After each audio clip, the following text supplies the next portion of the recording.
La Voz del Derecho presenta Panorama Económico. Los hechos, las cifras, las medidas oficiales, el sistema cambiario, monetario y crediticio. Dirige y conduce Luis Alberto Ávila. Muy buenas tardes, bienvenidos a Panorama Económico en la Voz del Derecho con la dirección general del doctor José Gregorio Hernández Galindo.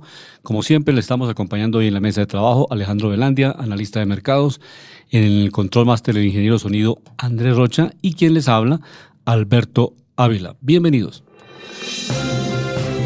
Panorama Internacional. En este panorama internacional, pues desde luego el cambio, el incremento en los precios del petróleo genera una interrogante bien importante. ¿Qué pasará si llegara o si llega el precio del barril de petróleo a $100? ¿A quiénes va a beneficiar? ¿A quiénes va a afectar? Productores desde luego están en la expectativa. Se están valorizando las acciones de las empresas productoras de petróleo en los países desarrollados y también en los países emergentes. Las sanciones a Irán, los atrasos en los oleoductos de shale en Estados Unidos, de la shale en los Estados Unidos, la inestabilidad en Venezuela por la producción y la caída de la producción de petróleo en Venezuela, el aumento de la demanda representan un riesgo para el alza de precios. Entonces, este es un elemento importante que lo estaremos analizando hoy en la economía internacional, en el panorama económico internacional. Y Alejandro, desde luego, ¿cómo se ve esta situación? Porque la tendencia alcista del precio del petróleo pues está generando ya expectativas en los países que poseen aún reservas de materias primas. Sí, muy buenas tardes a todos los oyentes, mis estimados colegas Luis Alberto Ávila, Oscar Lozano, nuestro ingeniero de sonido Andrés Rocha y nuestro director José Gregorio Hernández Galindo. Estamos mirando en este tema de tendencias, mirando el tema de lo que estábamos hablando del petróleo, qué pasaría si el petróleo llegara a los $100. Pues resulta que, como siempre, unos ganan y otros pierden en el mercado, o unos se benefician más y otros no se benefician tanto, depende cómo miremos las cosas, ¿no? Miramos, por ejemplo, economías que dependen en gran parte del petróleo y que son fuertes economías que están dentro del G20. Miramos, por ejemplo, a Rusia. Rusia es uno de los grandes protagonistas del sector de la energía con su tema de gas y con su tema de petróleo. El tema de Arabia Saudita también es importante. Arabia Saudita sí depende más del petróleo, puesto que casi todos sus ingresos dependen de esta materia prima. En el caso de Venezuela, pues aliviaría mucho esta crisis, más sin embargo hay que mirar todo el bloqueo que tiene Venezuela con el tema a nivel comercial, el uso financiero por parte del sistema norteamericano y el sistema también de transacciones, puesto que también PDVSA está perjudicada por este tipo de sanciones que tiene en el mercado. Mirando el indicador del petróleo, miramos en este momento el WTI cotizándose en los $72.94. En este momento está cayendo el menos 2.73%. Está perdiendo $2.04. Miramos en el caso del Brent con una cotización de $82.78. Cayendo el menos 2.62%. En otro indicador de materias primas que está opuesto, miramos que está subiendo, es el oro. Está en $1.195 la onza y en este momento está subiendo el 0.34%. Se está comportando de forma opuesta porque resulta que los mercados hoy están cayendo fuertemente y cuando los mercados caen o tienen nerviosismo, materias primas como el oro, que sirve de refugio de capitales, pues tiende a subir. Recordemos que su valor está por debajo de los $1.200 la onza.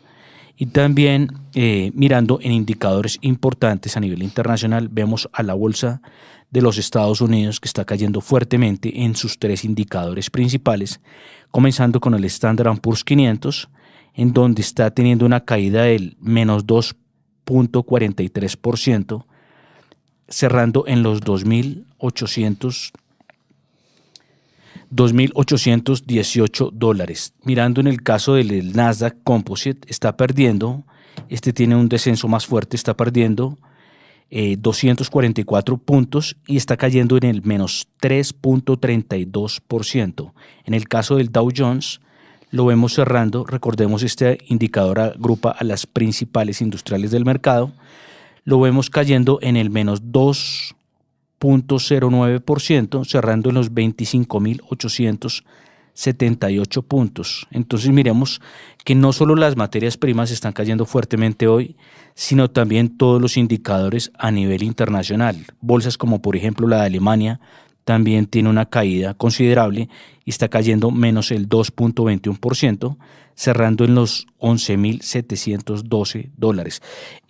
La raíz de esto es el nerviosismo que tiene que ver con la subida de tasas de interés, en el cual Donald Trump estaba hablando precisamente con la Fed, que recordemos, la Fed no la administra el gobierno ni es una entidad plenamente estatal, sino que los protagonistas de la Fed son los que manejan el sistema monetario en Estados Unidos, cabe recordar. Entonces, esto es uno de los factores de nerviosismo. Recordemos en el tema de tasas, por ejemplo, recordando las tasas de interés a nivel internacional de los bancos centrales, recordemos que la tasa de interés subió en Estados Unidos este año 2 veces y en este momento la tasa cierra en el 2,25%. Entonces Donald Trump le dice a la tasa: ¿cómo es que en momentos que yo estoy desarrollando políticas que generen mayor crecimiento en los indicadores macro, por qué la Reserva Federal se pone a aumentar tasas cuando el crecimiento de Estados Unidos no es muy fuerte? Recordemos que Estados Unidos está creciendo en el margen del 2 al 3%, pero comparado con tasas de China, que estaba creciendo del 7 al 10%, pues el margen no deja de ser considerable. Sí, realmente estos son los elementos que se cuestionan los economistas: si realmente está en crisis la política económica, en crisis la teoría económica, en crisis el sistema económico, pero realmente pues nos asaltan muchas dudas si realmente se está programando que Estados Unidos cumpla el ciclo de ascenso y empiecen a programar, la Reserva Federal empiece a programar una recesión en los Estados Unidos, porque es justamente iniciar una etapa de caída de la producción, de incremento de la tasa de interés, de disminución de los impuestos y de incremento del gasto público. En el tema del petróleo, pues es importante analizar que los precios más altos pues van a afectar a Europa, van a ralentizar el crecimiento de toda la zona euro y también del Reino Unido, de Japón, porque no son productores de petróleo y tienen necesariamente que para los importadores les va a afectar si se incrementa el precio del petróleo. Igualmente, el factor del dólar es decisivo también para el mundo en general. Si el dólar se fortalece, también polariza la economía a nivel internacional. Son factores bien importantes que se pueden analizar en el panorama económico internacional, como un solo elemento, el precio del petróleo, puede cambiar las relaciones comerciales, porque son 3 factores que van a incidir mucho en el año 2019. La guerra comercial, el incremento del precio del petróleo y la inestabilidad política de muchos países. También mirando que es que China ya se volvió competencia a nivel global de sistema de crédito con su Banco Mundial de la Infraestructura, en el cual ya está endeudando a muchos países del planeta, haciendo un paralelo al Fondo Monetario Internacional. Mirando las acciones más transadas aquí en el mercado de los Estados Unidos, todas están con pérdidas. Las principales, las más transadas, está ExxonMobil, está cerrando en el menos 1,98%, cerrando los $84 con 80 centavos. Está Alibaba cerrando los $139 con 44 centavos, cerrando con una caída fuerte del menos 5,10%. Está Twitter cerrando los $27 con 16 centavos, cayendo también fuertemente en el menos 7,23%. Facebook cerrando en los $152 con 99 centavos, cerrando en el menos 3,11%. Y también mirando la acción de Apple, cerrando en el menos 3%, cerrando en los $220. Sí, y en los temas internacionales también pues vamos a analizar hoy justamente que se está cumpliendo unas manifestaciones de los profesores universitarios, de estudiantes, de sindicatos, en fin, de todo el área del sector de educación. El tema internacional, realmente hay 2 modelos de financiación de la educación. Uno es financiación subsidio a la demanda y el otro es subsidio a la oferta. En el caso de Colombia, pues se tomó la vía de subsidiar la demanda. O sea, ¿qué quiere decir subsidiar la demanda? O sea, entregarle a los jóvenes colombianos créditos, o sea, llevar el sistema educativo a una financiarización de la economía, o sea, que todo termine justamente en el sistema financiero, o bien los bancos o el INCETEX o las distintas entidades financieras que le prestan a los estudiantes o a las familias de los estudiantes para que estudien, y no seguimos de manera sostenida financiando o subsidiando la oferta. ¿Qué quiere decir subsidiar la oferta? O sea, que las universidades públicas construyeran más infraestructura, tuvieran un incremento real, no un incremento nominal en el presupuesto año a año, y no se presentara ese rezago presupuestal que se ha registrado en los últimos años. Entonces, ahora más adelante nos vamos a comunicar con una de las asesoras y consultoras acá de La Voz del Derecho, la doctora Diony Alexandra Cruz, para comentar este tema que es bien importante. ¿Qué está pasando en la educación en Colombia y por qué se están dando estas manifestaciones que hoy se registran en la ciudad de Bogotá y que están generando grandes trancones, como siempre? Pero es el derecho a la manifestación pacífica, la protesta pacífica, en la cual o en las cuales estas protestas permiten que los sectores de la sociedad pues revelen, presenten sus inquietudes a la comunidad, la gente se entere por qué los estudiantes, por qué los profesores están protestando, porque hay un rezago justamente en la financiación de la educación.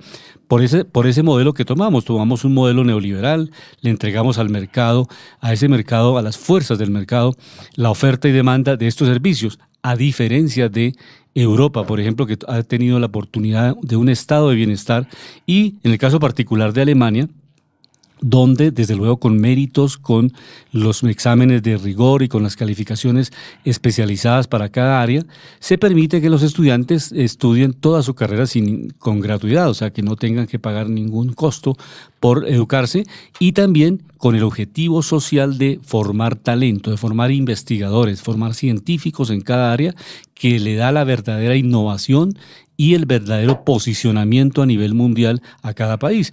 En la medida que un país no tenga niveles de educación altos, no puede pensar que es un país fuerte. Nosotros no podemos pensar que vamos a ser fuertes por ser productores de narcotráfico. Simplemente, si no somos capaces de hacer innovación, mejoramiento de la tecnología, tener más número de médicos, de científicos, de investigadores, esa es la real riqueza de un país. Y este camino que optamos por darle crédito a los estudiantes para que estudien en las universidades privadas, que son muy buenas, algunas con alta acreditación, no son excluyentes, el sistema puede ser compartido, o sea que exista la universidad pública y la universidad privada, pero en la medida que se descuide la universidad pública, no se realiza investigación de largo plazo. Las universidades privadas muy pocas ocasiones invierten recursos en investigación de largo plazo, porque la universidad privada siempre busca tener retorno inmediato de la inversión, o sea, invierten para tener rápidamente utilidades. Si no las tienen, esa inversión de largo plazo en investigación solamente la pueden hacer las universidades públicas en Colombia, la Nacional, la Universidad del Valle, la Universidad de Antioquia. Estamos en comunicación con la doctora Diony, más adelante vamos a entrar en diálogo con ella para analizar estos temas que son importantes, pero de todas maneras vamos aquí en la mesa de trabajo. Profesor Oscar Lozano, bienvenido a Panorama Económico. Estamos justamente en este tema que lo estamos viviendo hoy en la ciudad de Bogotá y en todo el país, el tema de las marchas. Estamos comentando justamente cómo está desfinanciada la educación. Hace 25 años, prácticamente a precios constantes le están incrementando el presupuesto solamente con el índice de precios, pero no están teniendo en cuenta que la demanda ha crecido, o sea que se ha duplicado y triplicado el número de estudiantes que atiende la universidad pública, y no se ha podido incrementar la planta de profesores, no se ha podido hacer un mejoramiento de la infraestructura, porque el presupuesto no se adapta al crecimiento de las necesidades de las universidades públicas. Eso es lo que están reclamando hoy profesores y estudiantes en las distintas manifestaciones que generan incomodidad, pero naturalmente es el derecho legítimo a que los sectores sociales expresen sus inquietudes. Bueno, muy buenas tardes a todos los oyentes de La Voz del Derecho. Doctor Luis Alberto, doctor Velandia. Como usted lo acaba de anotar, mire, precisamente acabo de llegar porque el tráfico, les digo, sí, está bastante pesado. Complicado. Se está reduciendo el transporte, no hay buses, prácticamente hay apenas un 10% de buses, ¿no? Los buses se han cerrado porque han habido las manifestaciones estado duras, precisamente porque yo vengo del centro de Bogotá, estaba precisamente cerca de la Plaza de Bolívar. Entonces está difícil la situación, pero independientemente de eso, como usted lo acaba de señalar, mire, le voy a dar un dato, y es preocupante. Apenas... Y es un dato que da el profesor Andrés Oppenheimer, ¿no? Un investigador argentino. Él dice que América Latina apenas invierte el 1.8% del Producto Interno Bruto. Colombia apenas invierte el 0.3% del PIB en educación. Eso es gravísimo. ¿Por qué? porque de una u otra forma nos está dando que el Estado colombiano no le interesa la educación. Y para la muestra un botón, como dicen por ahí, las marchas de hoy, la inconformidad. Mire, es que no solamente estaban marchando en las universidades públicas. La universidad donde yo trabajo, la Universidad Autónoma de Colombia, nos invitó a marchar a todos, porque también tenemos problemas en las universidades privadas. Entonces, hoy estaba el Externado, estaba la Javeriana, estaba la Gran Colombia, estaba la Universidad Libre, en fin, estaban muchas universidades ahí, porque estábamos en el plan de apoyo. El SENA, porque es que mire, eso es un caso patético, pero volviendo al tema, no es justo que el Estado quiera invertir en guerra, en estado de defensa, ¿no? Como lo quiere hacer este gobierno. ¿Y la educación dónde queda? La investigación, mire, Colciencias, ¿en qué está Colciencias? Colciencias se volvió una colcha de retazos. Colciencias no apoya la investigación. Y aquí la investigación, yo soy investigador, aquí la investigación es despreciable. Aquí la investigación no vale, no hay un valor agregado. Entonces es triste decirlo de esa naturaleza. Y es un campanazo de alerta porque le digo de una vez, si el gobierno, el presidente Duque, no le para bolas a esto, va a haber un paro fuerte próximamente antes de que termine este año de las universidades, que de únicamente nos queremos, y ahí yo me uno también, nos queremos unir a ese proceso, porque no es justo el maltrato que nos ha venido dando el Estado por una razón muy sencilla, es que este gobierno cumple, y muchos gobiernos de América Latina cumplen con los estatutos, hablamos así del Fondo Monetario Internacional. El Fondo Monetario Internacional dice privatización de la educación pública. Y lo dice claramente. Entonces eso es un punto importante que dice, no, como Colombia es un Estado que está prácticamente al servicio de los intereses de los organismos multilaterales de financiación, entonces lógicamente tenemos que hacer hecho. Entonces, usted lo decía, en Europa la educación superior es gratis, o el Estado invierte o subsidia. Sí. Aquí nosotros estamos prácticamente al hacer una especialización, al hacer algunos estudios a nivel superior, ¿no? Maestría, doctorado, pues uno tiene que meterse en la mano bolsillo porque, mire usted, para nosotros un montón, el gobierno, el presidente Duque quitó un programa que estaba dando resultados, que era el Pilo Paga, hablemoslo así. Entonces me parece que eso es muy importante que entremos en conciencia realmente, porque miren ustedes, la cultura y la educación van de la mano para sacar la diferencia y reducir las diferencias, la brecha entre los industrializados y los países subdesarrollados. Si no hay educación, no hay nada. Estamos en comunicación con la doctora Diana Alexandra Cruz para comentar justamente este tema de la educación en Colombia y lo que pasa en América Latina y en el mundo. Doctora Diana, buenas tardes, bienvenida a La Voz del Derecho. Buenas tardes, mi querido Luis Alberto, a todos los queridos amigos de mesa, de panel que te acompañan y a nuestros estimados oyentes.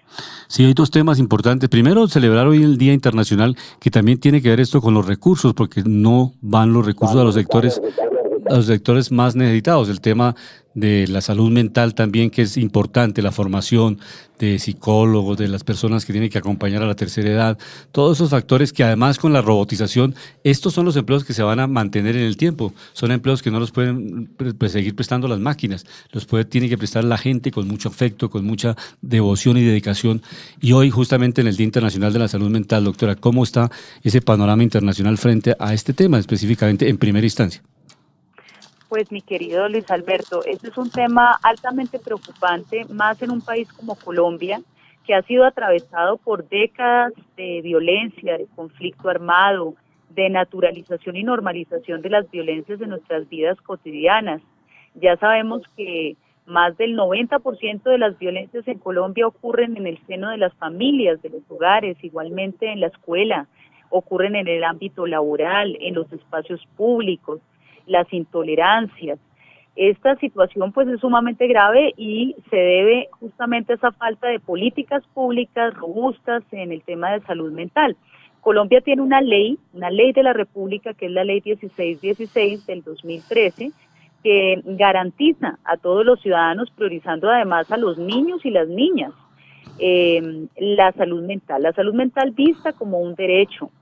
Lo cual quiere decir que así como nosotros solicitamos una cita médica o a un profesional especializado de la salud, también necesitamos acompañar el desarrollo de nuestra vida, la manera como resolvemos y tramitamos nuestros conflictos y manejamos de manera asertiva nuestras emociones de profesionales doctos en esas materias, psicólogos, psiquiatras, terapeutas personales y de familia, psicoanalistas. Hay una serie de tabú y de prejuicios frente a estos temas y todavía nos cuesta mucho hablar del tema, por ejemplo, de suicidios, que lamentablemente, mi querido Luis Alberto y oyentes, ha crecido exponencialmente en Colombia, y algo que preocupa muchísimo a las autoridades, especialmente a medicina legal, es el aumento del suicidio en los niños y niñas.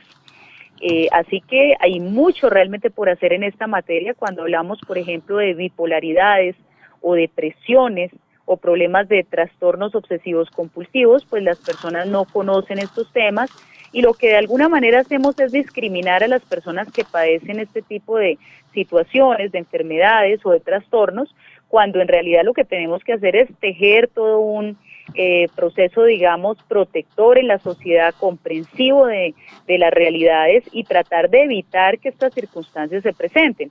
¿Cómo evitamos los problemas de salud mental? Pues bien, siendo muy pacientes y muy tolerantes en la crianza de nuestros niños y niñas. Buena parte de los problemas de salud mental vienen de problemas de educación y crianza, de maltrato, de abandono, de violencias, de castigos, digamos, desproporcionados frente a lo que un niño, una niña, incluso un bebé pueden hacer. El día de ayer y antes de ayer, el país ha estado muy conmocionado por el caso de la aparente tortura que llevaron los policías en este centro de reclusión de los menores infractores. Y entonces la sociedad obviamente pone la lupa sobre el hecho, que es supremamente triste y vergonzoso, pero cuando analizamos el trasfondo encontramos que muchos de estos niños pertenecen a hogares disfuncionales, donde, por ejemplo, la figura paterna es virtual, prácticamente inexistente, donde hay consumo de drogas en el seno del hogar, donde hay delincuencia y criminalidad a temprana edad. Estas circunstancias van llevando a que estos niños desafortunadamente entren en estas situaciones. Y fíjense ustedes cómo a veces la sociedad, pues antes que resolver, trata de juzgar, ¿no? A mí me llamaba la atención escuchar a la directora del Instituto de Bienestar Familiar diciéndole a los medios que lo que había que hacer era muy rápido acabar con este centro, eliminarlo, y también la propuesta de pasar a estos muchachos a los centros de reclusión de adultos, lo cual me parece sumamente alarmante porque estas poblaciones ameritan un tratamiento diferente, desde luego con la mejor infraestructura, pero sobre todo con la mejor calidad y especialmente abordando el problema preventivo, que tiene que ver con la salud mental. Sí, realmente es un tema bien importante y complejo para la situación que está viendo el país, porque realmente los problemas económicos, la estructura del sistema económico no está dándole oportunidad a muchas familias en Colombia, que los lleva a este rumbo, distintos rumbos que toma la gente, o bien meterse al narcotráfico, a la delincuencia común, y va destruyendo las familias colombianas. Pero el otro tema que estábamos tocando, doctora Diony, es justamente el tema educativo, que lo estamos viviendo hoy en todo el país.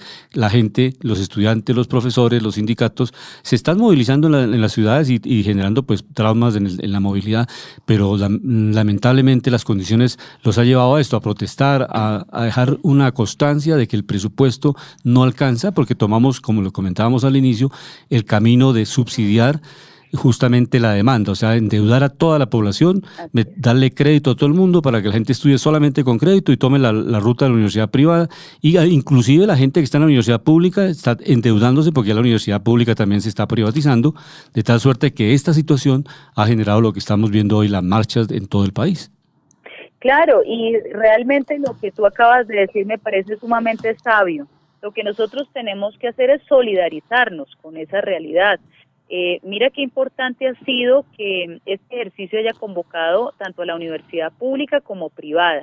Esto también ocurrió en las épocas de la famosa MAN, esa Mesa Nacional de Educación Superior, cuando se dio el intento de reforma a la Ley 30 del 92 en el gobierno del expresidente Santos. En aquel entonces a la ministra Gina Parodi le tocó retirar el proyecto de reforma porque resultaba todavía más lesivo del escenario que tenemos en este momento para la educación pública. Tuvo que retirarlo del Congreso de la República en virtud de la presión popular que fue agenciada por universidades públicas y privadas a una sola voz. Hoy estamos asistiendo nuevamente a ello y y realmente sí creo que más allá de incomodarnos por el trancón o por la dificultad de movilidad, lo que tendríamos que hacer es aplicar nuestra constitución política en cuanto a los deberes constitucionales.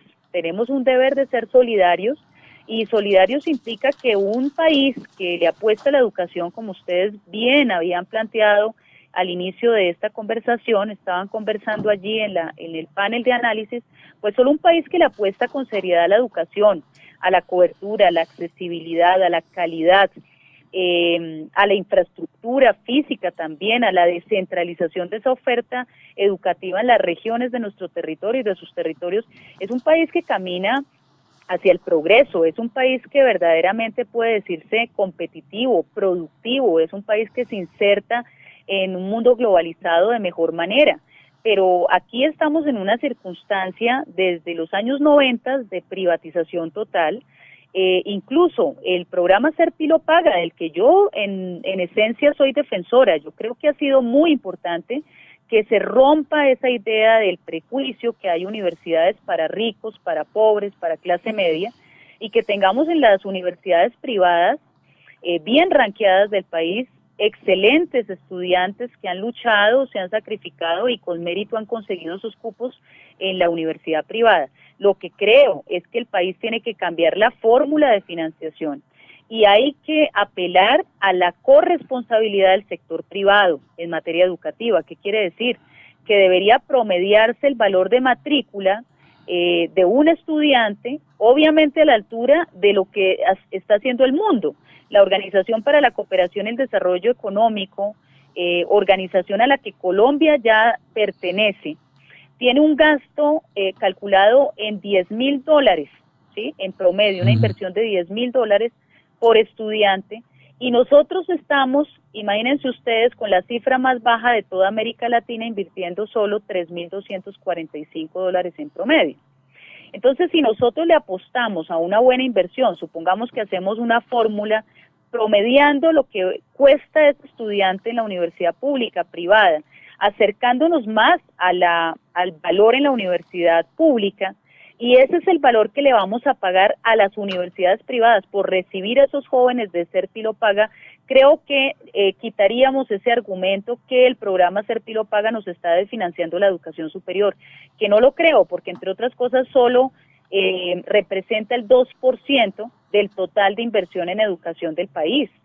Entonces yo no creo que el problema sea que los jóvenes de barrios o de territorios rurales vulnerables o periféricos lleguen a las mejores universidades privadas y se sienten con estos estudiantes, y por el contrario lo que han permitido, querido Luis Alberto, queridos oyentes, es que estas personas se enriquezcan de sus criterios, de sus puntos de vista, de sus miradas sobre el país, sobre el mundo, sobre la ciencia, sobre la investigación y sobre la misma academia. Y eso ha sido fabuloso porque ha permitido que estos jóvenes de estas universidades también se sensibilicen frente al país real que tienen. Entonces lo que tenemos que hacer como sociedad, y por eso yo saludo las movilizaciones, desde luego pacíficas, de los estudiantes que así han transcurrido en todo el país, en distintas ciudades intermedias y principales de la nación, es que nos pongamos de acuerdo en hacer viable, en hacer efectivo lo que dice la Constitución Política sobre la educación. La educación es un derecho de la persona y un servicio público con función social. Y hacia allá tenemos que caminar y desde luego, como tú bien dices, pues tiene que prevalecer el interés general. En este momento lo que prevalece es el interés particular del sistema financiero, la manera como se construyó el ICETEX, la manera como se tasan los créditos y los intereses está atado al sistema financiero, en donde el único ganador son los bancos. El ciudadano, las familias están totalmente en crisis, en una situación de sacrificio increíble para poder sostener a sus hijos y tener algún día una mejor calidad de vida, cuando no estamos hablando de las famosas universidades de garaje que abundan y que en ese proceso de pago de una matrícula más económica, pero no quiere decir gratis, ¿no? O sea, estas matrículas en promedio pueden estar rondando los 2 millones de pesos.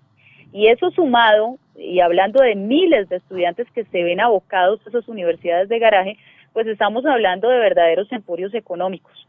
y no con la certeza de un título que le va a garantizar a las personas una buena inserción en el mundo laboral.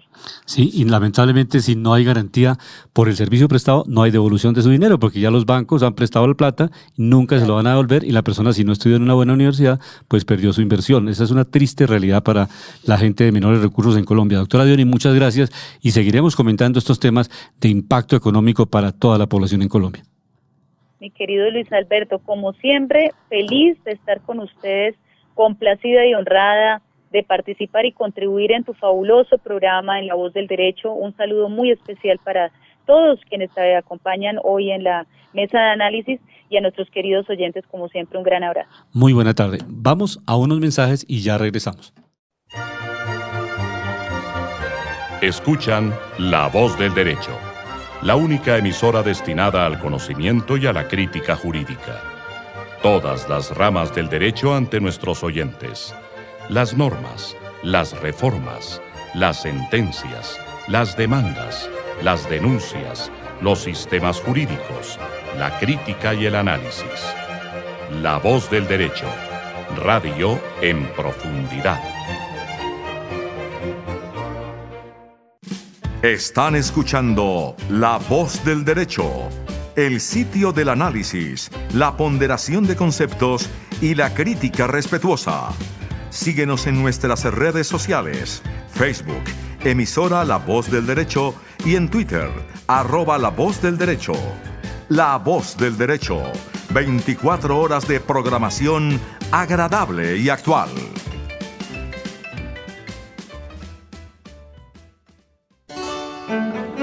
La Voz del Derecho te recuerda que la afiliación al Sistema General de Seguridad Social en Salud es obligatoria para todos los residentes en Colombia.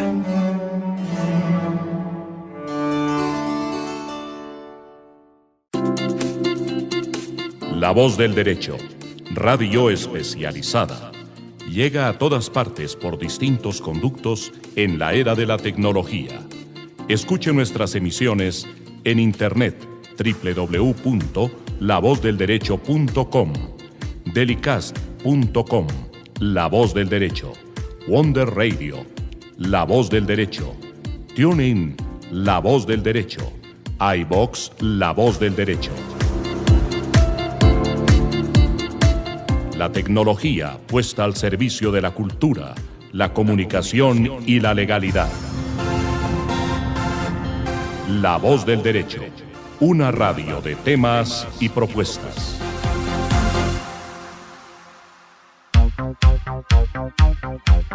Panorama Nacional.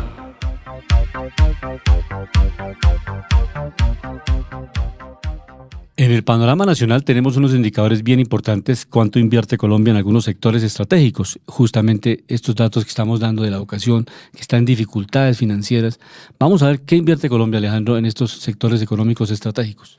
Sí, dentro de panorama nacional, mirando la economía colombiana, estamos mirando que, por ejemplo, cuánto invierte Colombia con respecto a su Producto Interno Bruto, por ejemplo, en el área militar o de defensa. Miramos que Colombia es uno de los países que más gasta en el mundo en presupuesto militar, ¿no? Y es el que más gasta en Sudamérica con respecto a su Producto Interno Bruto, ¿no? O sea, en relación a cuánto produce la economía y cuánto porcentaje de este se destina al gasto militar. Miramos también, tenemos otro indicador que ya vamos a sacar, que también es por qué Colombia es uno de los países con más desigualdad en el mundo. Estamos de cuartos. Increíble, estamos por encima de muchos países de África en peor situación, ¿no? Distribución y desigualdad. Peor distribución de la riqueza. Y obviamente todo esto tiene que ver es en el tema de impuestos y tributario. Porque cuando la gente paga impuestos se supone que es que ese impuesto se devuelve en beneficios. Resulta que esos beneficios solo van a una parte de la sociedad, no van a toda la parte de la sociedad. Pero mirando de los países más desiguales del mundo, aquí tenemos la lista a nivel mundial, cuáles son los campeones más desiguales del mundo. Y aquí tenemos al primero, que es Sudáfrica. Recordemos que es un país, el país que queda más al sur de África en el continente. Sudáfrica es el primero. Haití, que queda en las islas del Caribe, es el segundo país más desigual del mundo. Le sigue Honduras. Y en el cuarto puesto nos encontramos nosotros, Colombia. está en el 4º puesto como país más desigual del mundo. El 5º, Brasil; 6º, Panamá; 7º, Chile; y 8º, Ruanda. Ruanda, recordemos, es en África. Costa Rica, Centroamérica y México, terminando la lista del top 10 a nivel mundial de los países más desiguales del mundo. Sí, realmente esta distribución, el famoso Gini, que es el coeficiente que mide la desigualdad, pues realmente a Colombia nunca la deja bien posicionada. Y es lamentable esto, profesor Lozano, pero desde luego ese esfuerzo, como lo hemos dicho en varias ocasiones, tiene que hacer el gobierno nacional, los empresarios. Esta es una reacción conjunta, esto va más allá de los partidos políticos. En la medida que la sociedad no está incluida en ese crecimiento económico, entonces no podemos hablar de una sociedad que tenga la viabilidad de manera armónica de ir creciendo e ir redistribuyendo esa riqueza para que obviamente pueden haber empresarios, personas con menos ingreso, en fin, pero que no se genere esa pirámide tan grande, con esa distancia tan grande entre los que más tienen, que son muy pocos, cada vez más pocos, y los que ganan muy poco y que cada vez son más, ¿sí?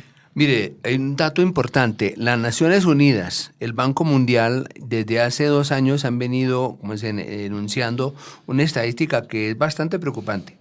En Colombia, óigase bien, el 1% de la población concentra el 50% de la tenencia de tierra en Colombia. Sí. Perdón. Eso es grave. El 1% De la de la población. población en Colombia Sí. concentra el 50% de la tenencia de tierra. Por eso es que acá no querían la reforma agraria, ¿no? Sí, no ha avanzado. No ha avanzado, porque es que, mire, aquí seguimos hablando de un problema de latifundio muy bravo. En el Congreso de la República, la comisión que tenía que ver con la reforma agraria estaba integrada por terratenientes. Entonces, ¿cómo Exactamente. podía usted pasar en el Congreso de la República una reforma agraria? Imposible. No, En lógicamente. donde muchos políticos eran los mayores tenedores de la tierra en Colombia. Sí, lógicamente. Y entonces ahí tenemos un problema desigual, digámoslo así, en ese sentido. Otra cosa, miremos un punto que vale la pena señalar con respecto al gasto de los hogares. Mire un dato importante. Los gastos de los hogares en Colombia han sufrido el impacto del impuesto sobre la renta, ¿no? Este indicador ha aumentado el 2.3%, ¿no? Que lógicamente que va a tener un efecto referente al Producto Interno Bruto. Los hogares han gastado un promedio de 52.8 billones, cifra que, pues, si esa es elevada para todo el conjunto, se mira como por, digamos, en dato en producción per cápita, en este sentido, y esto aún, digamos, nos damos cuenta de que nosotros, un país como el caso de Colombia, tiene un problema, digamos, crecemos, pero tenemos una descompensación en cuanto a los gastos, y además porque se tiene en cuenta que el gasto de los hogares normalmente crece más que el del gobierno. Miren ustedes, un dato muy importante. El gasto del consumo final prácticamente es un gasto que oscila entre un 0.5% a un 10%. Pero yo no sé hasta qué punto algunos datos que salen a la luz pública son reales, son aproximaciones, o en otras palabras, digámoslo así, son contentillos que se nos da. Porque mire usted, el crecimiento del Producto Interno Bruto, según el FMI, para este año y para el año entrante, para este año está en el 2.8%, para el año entrante está estimado en el 3.6%, y el Fondo Monetario Internacional dice que de una u otra forma podemos nosotros tener un resultado más positivo, y además porque el comportamiento de la economía colombiana, según ellos, en medio de esta turbulencia económica que hay, en estos problemas que tiene América Latina, en estos problemas de diferencias comerciales muy grandes a nivel mundial entre Estados Unidos, en esa guerra comercial que hay con China, ¿no? Es decir, que nosotros estamos prácticamente sacando, tenemos un buen comportamiento, sacamos buena nota en términos generales, sacamos buena nota, ¿no? Pasamos, es decir, Pero cuando ante uno los lo califica, indicadores internacionales, ¿no? Sí. No ante el indicador interno, que es la calidad de desarrollo humano, ¿no? No, Es no, otra no, cosa. es que yo no estoy hablando de eso, estoy hablando únicamente es el dato del Producto Interno Bruto. Es para que la gente entienda cómo es que funciona esto, porque a veces se habla de que la economía está bien, está creciendo, pero lo que estábamos hablando de la desigualdad, si gran parte de la población está teniendo ese beneficio, no se ve anclado ese indicador con lo social económico. En otros indicadores, el índice de desarrollo humano, el índice de calidad de vida. Sí. Entonces, se está hablando de cifras de crecimiento físico. De cifra de crecimiento de físico sustentado, Producto Interno Bruto, ingreso per cápita. Exactamente. Es decir, ingreso por habitante, ¿no? Entonces, por ejemplo, el Banco de la República estima que para el año entrante la economía puede crecer entre el 3.4% al 3.6%. Pero nosotros seguimos, mire, hay un caso paradójico. Nosotros, mientras no, para llegar a esa cifra, ¿qué tenemos que hacer? Tenemos que reducir la brecha en déficit fiscal, uno, reducir la brecha en el déficit comercial, ¿no? Entonces, eso nos pone en entredicho, porque si no reducimos eso, ¿no? Y vale la pena señalar y aclararle a nuestros oyentes que si estos son proyecciones, el país puede llegar al 3, puede llegar inclusive, como lo ha dicho el presidente Duque, al 4.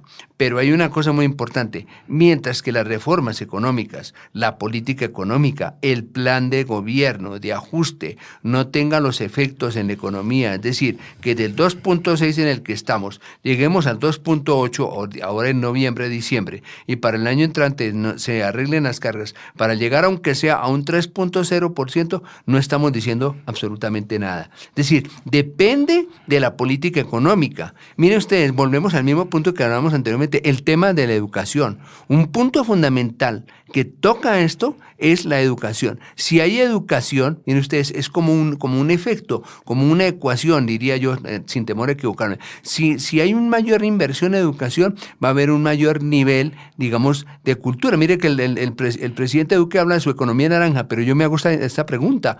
Bueno, ¿cómo podemos desarrollar un plan de la economía naranja si para eso tenemos que innovar, para eso tenemos que llegar a un mejor nivel de tecnología? Pero ¿cómo llegamos a través de eso? A través de la educación. Si el Estado no invierte en eso, para que la gente se capacite, para que la gente pueda innovar, para que el empresario pueda producir más, no estamos haciendo absolutamente nada. El gobierno tiene la responsabilidad, ¿no?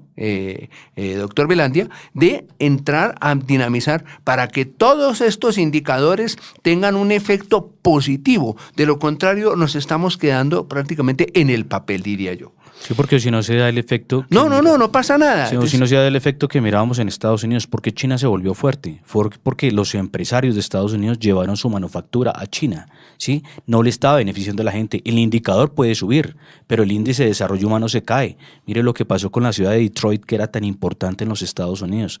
Es una ciudad que prácticamente quedó desolada, ¿sí? Donde su industria, lo que manejaba la ciudad, era su sector automotriz y era muy fuerte y fue uno de los pilares que llevó a Estados Unidos al éxito. Mirando precisamente en panorama internacional, estábamos mirando otro dato importante, mirando cuánto gasta Colombia en su porcentaje de Producto Interno Bruto en defensa. Mirábamos que es el país que más gasta en Sudamérica con respecto a su Producto Interno Bruto. Tenemos el dato de que gastamos 9.713 millones de dólares por año. Gastamos el 3.1% sobre el indicador del Producto Interno Bruto. Después nos siguen países, por ejemplo, como las fuerzas militares de Ecuador con el 2.4%, sigue Uruguay y Chile con 2.1% sobre su Producto Interno Bruto y recordábamos Chile con el 1.9%. Y también mirábamos que, por ejemplo, Brasil gasta sobre su Producto Interno Bruto el 1.4%. Nosotros estamos en el 3.1% y Brasil, en cifras, gasta 29.283 millones de dólares. Entonces miramos que, por ejemplo, Colombia es uno de los países que más gasta en la región a nivel de presupuesto precisamente en los gastos de defensa. Pero hay otra cosa, yo les tengo algo y no simplemente solo por la educación sale un estudiante adelante y no un profesional, porque hay muchos profesionales que están por la calle, no tienen puestos, porque es que resulta que la educación está mal enfocada y mal desarrollada. No por simplemente tener educación se es exitoso o se es empresario, hay que mirar casos fundamentales porque precisamente a los estudiantes no los están sacando a que compitan en el mercado, porque no tienen ni la tecnología para competir en el mercado, ni el pensamiento, ni la experiencia, que es lo que sacan precisamente en Europa las universidades. Tratan de generar consensos con empresas para que el estudiante tenga prácticas y sobre esa práctica entre al mercado y sea competitivo, porque eso es lo que no está sirviendo en este momento. Y por eso es que la mayoría están cesantes y la tecnología, recordemos, el tema de los bots, el tema de la robótica, el tema de todo software inteligente está desplazando mucha mano de obra, mucha manufactura y mucha también, se pudiera decir, persona calificada para servir en empresas. Entonces son más bien políticas de desarrollo y emprendimiento. O sea, por ejemplo, que hayan fondos de capital ángel que promuevan a las personas durante mucho tiempo. Que si la persona tiene capacidad de emprendimiento y ha hecho emprendimiento, que se le fortalezca, que se le tenga una guía precisamente con las políticas económicas, con política tributaria y con política también de Estado, que se le ayude a competir y que se le ayude a ser protagonista también de los sectores fuertes que tiene el país. Por ejemplo, Colombia, energía y comunicaciones. El gobierno nacional acaba de expedir un comunicado muy importante que aquí en La Voz del Derecho lo comentamos. Acaban de asignar hoy, 10 de octubre, 500.000 millones de pesos para la educación superior pública en el proyecto de presupuesto general de la Nación para el año 2019. Profesor Lozano, bienvenida a esa plática. Lo que pasa es que no es suficiente y lógicamente que estas asignaciones se dan justamente cuando hay esta ola de presión, de que las comunidades académicas, los profesores, en fin, se están manifestando. Esta asignación fue lograda gracias al trabajo conjunto del Ministerio de Hacienda, del Ministerio de Educación, así como la Dirección de Planeación Nacional. ¿Cómo se van a distribuir estos recursos? Porque estos son hechos ya concretos, son sobre cifras concretas del presupuesto nacional, lo que posee. Porque la otra alternativa es que se sienta en la Presidencia de la República y el Ministerio de Hacienda y hay unos recursos limitados. Allá le dicen el presupuesto que dispone la Nación, de acuerdo al recaudo nacional, son tantos millones. Entonces tenemos de recaudo 140 billones y tenemos unos gastos recurrentes por 259 billones. Entonces, ¿cómo se puede financiar? Entonces, más deuda pública, más emisión de bonos, pero de manera puntual es lo siguiente. El monto anunciado se distribuye de la siguiente manera para todos los oyentes de La Voz del Derecho, que nos están siguiendo por Facebook Live, nos están siguiendo por www.lavozdelderecho.com. Entonces, ustedes pueden tener estos datos: 223.000 millones para inversión de todas las instituciones de educación superior pública, incluyendo las universidades. 55.000 millones de pesos se están asignando en el día de hoy, 10 de octubre, para funcionamiento. 121.000 millones para el ejercicio anual de gratuidad. O sea, este es el nuevo programa que el presidente Duque lo va a sustituir por el programa de Serpilo Paga. No Serpillo Paga, sino Serpilo Paga. Y los otros recursos son 101.000 millones para la línea de excelencia y méritos. Entonces ahí están los 500.000 millones que acaba de asignar en el día de hoy, 10 de octubre, justamente cuando se está dando esta marcha de protesta por la desfinanciación de la educación. El gobierno riposta, o sea, le responde a esta comunidad universitaria con este paquete de 500.000 millones de pesos distribuido de esa manera. Entonces, pues obviamente ahí vamos a ver hasta dónde es posible que el gobierno pueda estirar un poco más ese presupuesto para financiar la educación superior. Lo que queda demostrado que la unión hace la fuerza. Sí. Ahí está demostrado que es de la única manera que en un país como Colombia, y es triste decirlo, es con presión, es con marcha, es con unidad, es porque, como lo acabamos de señalar acá, la educación es un derecho fundamental. La Constitución Política de Colombia le da esa fortaleza. Y además, por otra razón, en todas partes del mundo prima la cultura, la educación.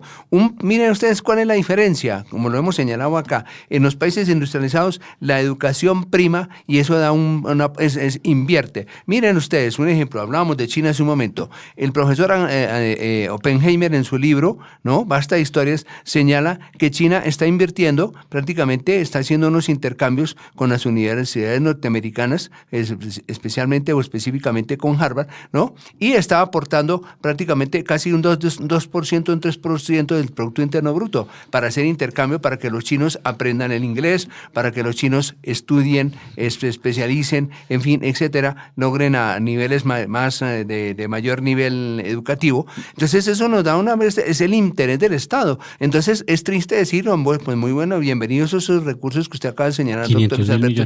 500.000 millones, pues muy bueno, pero aquí nos queda eso, que si no es presionando, que si no es marchando, que si no es prácticamente haciendo fuerza y amenazando o haciendo cualquier cosa, entonces no se consigue nada. Eso es triste decirlo. Entonces, ojalá se aumenten los recursos y esto pueda tener un efecto positivo en el desarrollo educativo y por ende de la economía. Con educación tenemos mayor nivel de crecimiento de la economía. Y el llamado es a que haya educación de calidad, porque en este país se nos ha acabado la educación de calidad. ¿En qué sentido? De ser competitivos a nivel tecnológico y en el desarrollo. ¿Por qué? Porque aquí hay muchas políticas de emprendimiento, pero si en el sector como tal de la economía de tributario, del emprendimiento en cuanto a financiación y a muchas cosas no está articulado, pues esto no sirve de nada. Por ejemplo, si el profesional no sabe, saliendo sino teoría, y no tiene nada de práctica, no sabe cuándo está el mercado. Por ejemplo, el tema de economía es vital para cualquier negocio, saber en qué ciclo económico estamos, cuál es lo fuerte del país, en qué es competitivo el país, cómo estamos con respecto a gastos y costos primarios para saber competir en qué sectores, ¿sí? ¿Cómo nos sale más barato producir un sector o transformar materia prima? Mire, por ejemplo, Asia nos da ejemplo a nosotros. No tienen muchas materias primas, mas sin embargo son los grandes transformadores a nivel mundial. Transforman el petróleo, transforman el gas, transforman los metales, transforman hasta precisamente las materias primas brutas que son el alimento. Lo transforman todo. Singapur, siendo un país tan pequeño, tiene de las mayores refinerías del planeta y le saca el gran valor agregado a esa materia que es el petróleo. Las ganancias, gran parte se las llevan ellos cuando esa materia prima se cae y no sufren esa enfermedad holandesa por depender solo de la materia prima en bruto y no de su transformación. Colombia tiene que aprender mucho de los tigres asiáticos, estamos totalmente de acuerdo. Mire, además porque Singapur, usted sabe, es una de las grandes capitales financieras del mundo por naturaleza, ¿no? Y entonces es Colombia donde tenemos que mirar hacia ese punto, tenemos que mirar hacia el Pacífico, hacia el sur, porque hay muchas cosas que nos falta todavía. Desafortunadamente, lo que usted ha dicho es cierto, nosotros estamos como muy encasillados, ¿no? Mire usted, el problema de la educación en Colombia es, como alguien lo decía en días pasados, un científico que habla, digamos, del problema de la educación. ¿Cuál es el problema de la educación en Colombia? Que la educación es aprender de memoria. La educación en Colombia es colocarle al muchacho cantidad de trabajos en el colegio. Esa no es educación. Educación es analizar, es reflexionar. Y algo muy importante que nos falta a los estudiantes y en las universidades es preocupante, y lo digo por experiencia. El estudiante sale con un gran vacío en la lectura, en el control de la lectura, en saber escribir, en redactar. Hay que ver esa pobreza en esos trabajos de grado. Entonces uno se da cuenta que el problema no es del tanto, sino es un problema educativo que viene de atrás, que viene desde la primaria, que viene del bachillerato y que no se ha encauzado por esa digamos, esa encrucijada o ese, digamos, cuadro en el que nos hemos ubicado en el marco del derecho, y que nos damos cuenta que los profesionales colombianos tienen que muchas veces salir al exterior para poderse capacitar y para tener un mayor nivel de conocimiento. Y es educar también emprendedores, ¿no? O sea, que no porque este país fue de los que creó un modelo para empleado. Este país no tiene educación para emprendedores. Por eso es que no somos un país emprendedor en el desarrollo, ¿no? En las políticas, algunas se habla mucho de eso, pero en el desarrollo no existe. Mirando datos internacionales relevantes para importadores, exportadores, miramos el dólar cerrando hoy en los 3.058 pesos. Recordemos... ¿Al alza o a la baja? Está al alza hoy, está subiendo el 0.87% y precisamente está respetando la barrera de los 3.000, por encima de los 3.000, cerrando en los 3.058 pesos. Miramos la inflación en lo que va del mes en el 0.12%. Recordemos que la tasa de intervención del Banco de la República quedó estable en el 4.25% y también miramos que las acciones más transadas el día de hoy en la Bolsa de Valores de Colombia fue Ecopetrol cerrando en 4.000 pesos, cayendo el 1.96%. La preferencial del Grupo Oval, su acción que agrupa a las empresas del Grupo Sarmiento, cerrando en los 1.150 pesos, cayendo el 0.43%. La preferencial de Bancolombia, cerrando en los 31.080 pesos, cayendo el menos 2.20%. Y cerrando con la del Grupo Argos, en los 15.260 pesos, perdiendo el 1.55%. Son los indicadores importantes para los empresarios que nos siguen en La Voz del Derecho, en nuestra página de internet, en Facebook Live y en el WhatsApp, que también nos pueden escribir 317-404-3941. Ustedes nos pueden enviar sus mensajes, qué opinan de la educación en Colombia. La gente, es importante conocer los conceptos de las personas. Mucha gente que hemos escuchado, que han escrito, comentan sus historias de vida, cómo una persona tiene que sacar un crédito por 5 años, que es lo que dura una carrera universitaria, y tienen que durar 15 y 20 años pagando ese crédito, o sea, el resto de su vida cancelando el crédito. Estos son los dramas que se viven en Colombia y que nos gustaría que la audiencia de La Voz del Derecho nos enviara sus mensajes, sus comentarios a estos temas que son transversales, que nos afectan a todos los colombianos. Vamos a unos mensajes y ya regresamos. Escuchan La Voz del Derecho, la única emisora destinada al conocimiento y a la crítica jurídica. Todas las ramas del derecho ante nuestros oyentes. Las normas, las reformas, las sentencias, las demandas, las denuncias, los sistemas jurídicos, la crítica y el análisis. La Voz del Derecho, radio en profundidad. Están escuchando La Voz del Derecho, el sitio del análisis, la ponderación de conceptos y la crítica respetuosa. Síguenos en nuestras redes sociales, Facebook, emisora La Voz del Derecho, y en Twitter, @La Voz del Derecho. La Voz del Derecho, 24 horas de programación agradable y actual.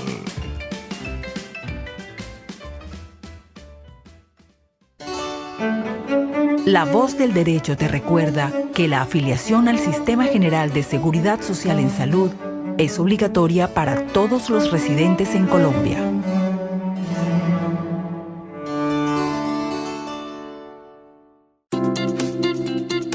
La Voz del Derecho, radio especializada, llega a todas partes por distintos conductos en la era de la tecnología. Escuche nuestras emisiones en internet www.lavozdelderecho.com, delicast.com, La Voz del Derecho, Wonder Radio, La Voz del Derecho, TuneIn, La Voz del Derecho, iVox, La Voz del Derecho.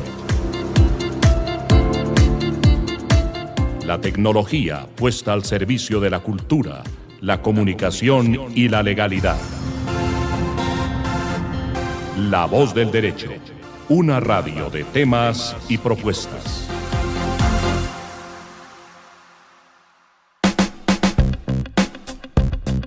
Panorama Distrital.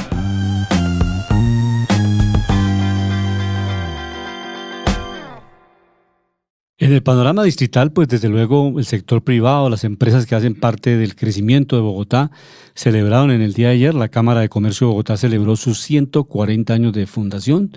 La Cámara de Comercio, con todos los problemas dentro de la sana discusión dialéctica, pues para unos es una entidad que ha cumplido una labor muy importante, para otros es una entidad que pues desde luego capta recursos de todos los empresarios y comerciantes de la ciudad, pero que no hay reinversión en el desarrollo mismo de los empresarios. Pero, en fin, lo cierto y objetivo es que la Cámara de Comercio ha cumplido una labor muy importante, tiene un centro de arbitraje internacional, el mejor de América Latina, ha construido pues una serie de ferias internacionales, recientemente construyó un centro internacional que se llama Ágora, donde se pueden hacer eventos, y ya pues uno queda pues en alguna medida sorprendido porque tiene 2 años, o sea, en 2 años está completamente programado y contratado, reservado los salones del Ágora para hacer eventos internacionales. Por ejemplo, se va a hacer próximamente un evento con neurólogos de todas las partes del mundo. Vienen más de 6.000 neurólogos de todo el mundo a un evento en Bogotá. Y eso significa turismo, significa divisas para Bogotá, movimiento económico importante porque va a tener pues incremento de vuelos internacionales, rutas que vienen a Colombia, a traer estos participantes en estas ferias, en estos eventos académicos. El caso de los neurólogos, pero también hay ferias internacionales en todas las áreas. Entonces la Cámara de Comercio ha cumplido una labor muy importante. En el día de ayer condecoraron a los empresarios que tienen 50 años de afiliados, o sea, gente que está afiliada durante los últimos 50 años. La Cámara cumple 140, pero hay empresas que han durado 50 años de afiliados. Hay otras empresas que han tenido una continuidad de 25 años de afiliadas. Y esto pues les marca un registro importante histórico, porque son los afiliados los que pues son los socios de la Cámara de Comercio, porque participan, pagan todos los años su matrícula mercantil y también pagan el registro único de proponentes, en fin, todas las actividades que se desarrollan con la Cámara de Comercio.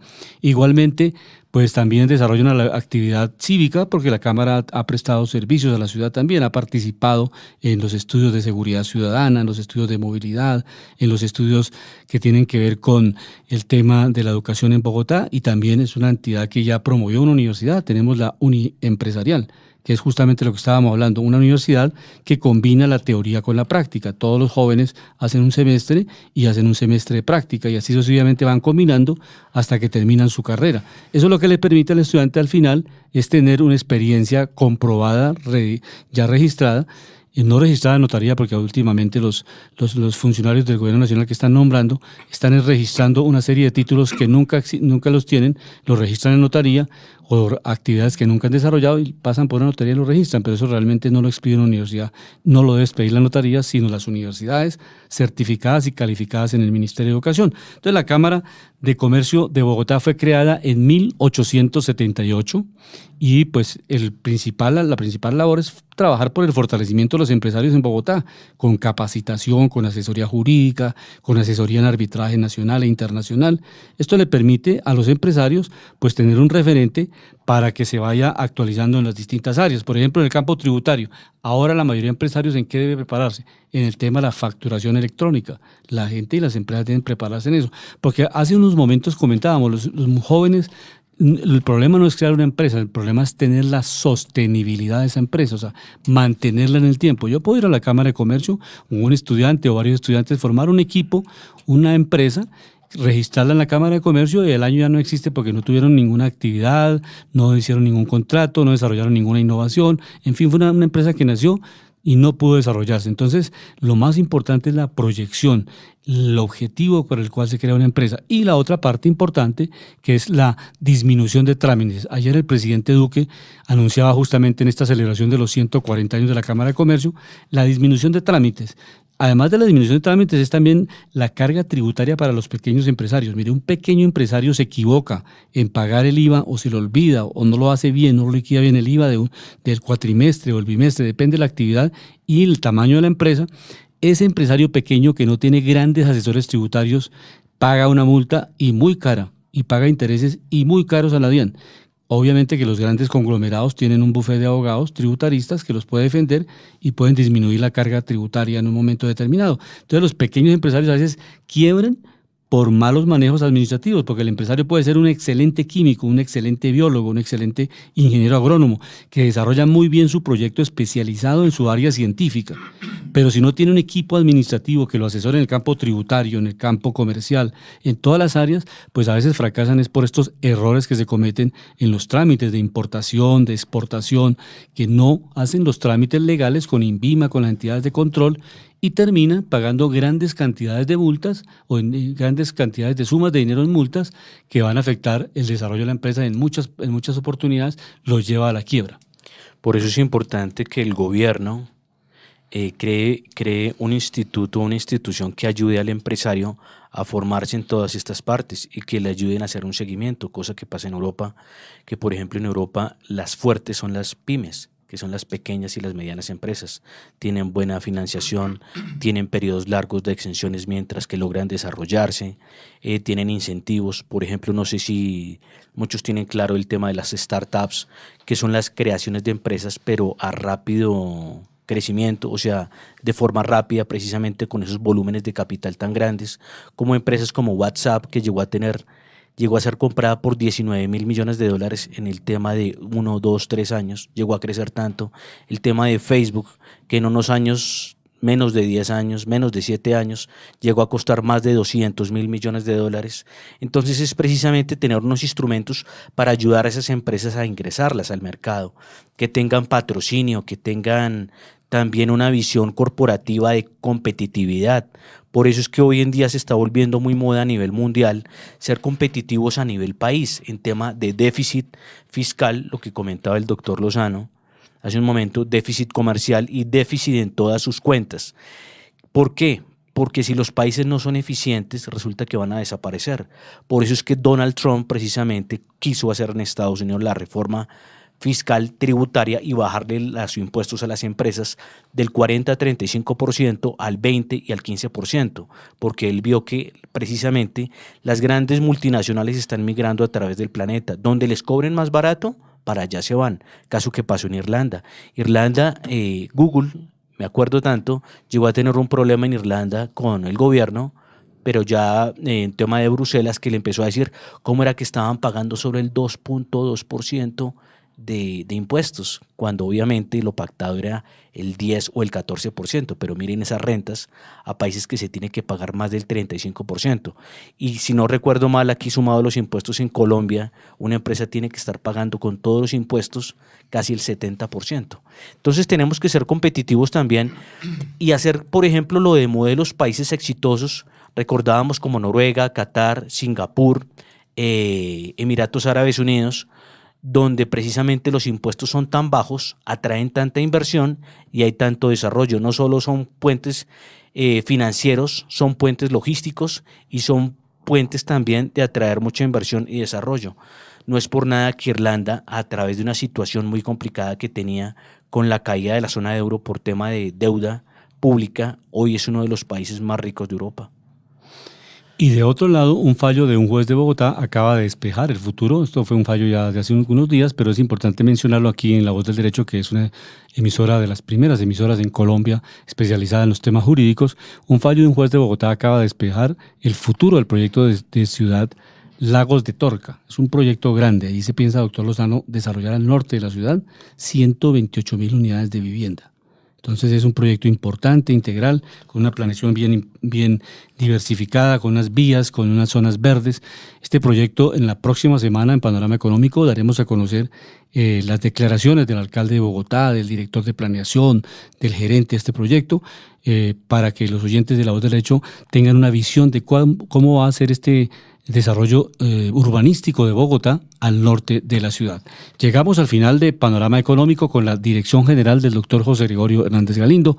Hoy les acompañamos en la mesa de trabajo el profesor Óscar Lozano, Alejandro Velandia, analista de mercados, Alberto Ávila, en el control máster, el ingeniero de sonido Andrés Rocha. Los esperamos la próxima semana en Panorama Económico. La Voz del Derecho presentó Panorama Económico. Los hechos, las cifras, las medidas oficiales, el sistema cambiario, monetario y crediticio, la agricultura, la industria, en La Voz del Derecho.